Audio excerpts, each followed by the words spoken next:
Hello everyone, Assalamu alaikum. How are you all? I hope you are well. Welcome back to my channel in this new video.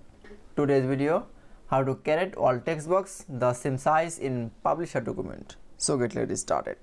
At first open your publisher document. In this video, I will show create all text box the same size. Now going to the home menu option. Now click for it, draw text box. Now draw a text box. Now another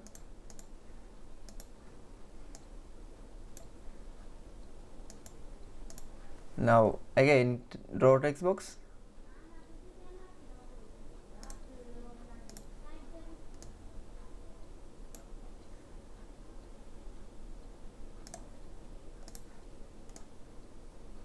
That is, now select from a all text box.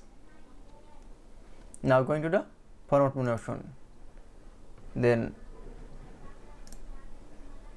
click for a height option.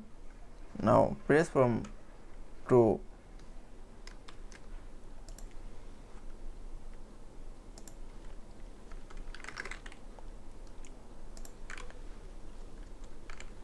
Now press from enter.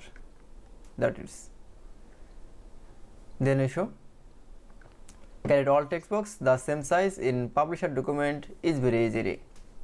I hope to enjoy the video. Please like, comment, share and subscribe my channel. Thanks for watching.